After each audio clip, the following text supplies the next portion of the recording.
The battery interrupter is one of the cheapest way to make any battery operated toy switch accessible.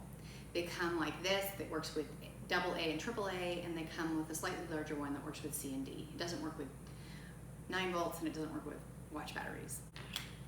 What you do is you put the metal down and snap the battery into place.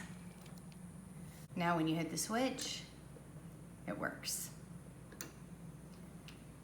You may need to do some hardware adaptation so that your cord, you protect your batteries and your cord is still able to come out of the case.